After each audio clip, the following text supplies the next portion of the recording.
Nate the Great and the Fishy Prize, Part 1. I, Nate the Great, am a detective. I solve important cases. I do important things. This morning I was doing something very important.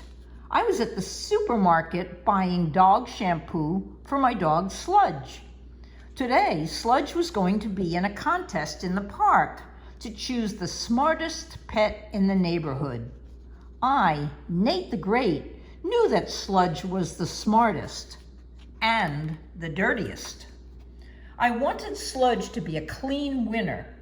I bought dog shampoo and flour, eggs, butter, milk, salt, sugar, and baking powder to make pancakes. I love pancakes. I bought so many things that the grocery bag bulged open. I put the bag in the basket on the back of my new bicycle and started to ride home. I rode past Rosamond's house. Strange noises were coming from inside her house. I wondered what was happening, but I kept my eyes straight ahead to see where I was going. Besides, strange noises were the right kind of noises to come from Rosamond's house, because Rosamond is strange.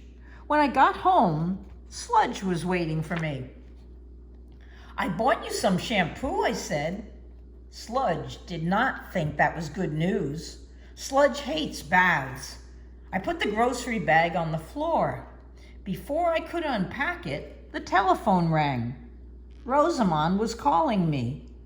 She said, "I am in charge of making the prize for the smartest pet contest." "I know that," I said. I, Nate the Great, hated to think what the prize would be. "Well, I made the prize, but it disappeared," Rosamond said. "What was it?" I asked. "It was an empty tuna fish can with the word smartest hand-painted on it in gold letters," Rosamond said. "Any pet would love to have it, but now it's gone." "You will have to make another prize," I said. "It's too late," Rosamond said. "The contest starts in an hour." "Will you look for the tuna fish can?" "I have to get Sludge ready for the contest," I said. "But there won't be a contest unless you find the prize," Rosamond said. I looked at Sludge. He looked smart. There had to be a contest. "I, Nate the Great, will take your case," I said. "Sludge and I will be right over." I hung up. I said to Sludge, "We must look for a tuna fish can. There is no time to give you a bath." Sludge thought that was good news. I wrote a quick note to my mother. "Dear Mother, I am on a fast, fishy case. I will be back. Love, Nate the Great." Sludge and I rushed to Rosamond's house. There was no time to say hello. "Show me where the prize was," I said. Rosamond took me to her room. It smelled fishy, and there were things knocked over, and things upside down, and things all over the floor. It was a mess. "What happened?" I asked. "Everyone came with their pets to sign up for the contest," Rosamond said. "Annie came with Fang, Pip came with his parrot, Finley came with his rat, Oliver came with his favorite eel, Claude came with a pig, and Esmeralda came by herself. She doesn't have any pets, so she is going to be the judge." Well, Fang ran after Claude's pig. The pig ran after my 4 cats. My cats ran after the rat. Pip's parrot got all excited and flew around and around. Even Oliver's eel got excited. They barked and squawked and oinked and all sorts of things, and they messed up my whole room. Yes, I, Nate the Great, heard all the strange noises when I rode by on my bicycle. But where was the tuna fish can when all of this was going on? I had opened the window and put the can on the sill so the gold paint could dry in the air, Rosamond said. When did you notice that the can was gone? I asked. Right after the stampede, Rosamond said. Everyone left, and I started to clean up the room. That's when I saw that the prize was gone. I looked all over the room for it. I will look again, I said. It could be somewhere in this mess. It must have been knocked off the windowsill. Then perhaps one of those pets who was supposed to be so smart pushed or pulled or dragged or kicked it. My cats are smart, Rosamond said. They are all going to win first prize.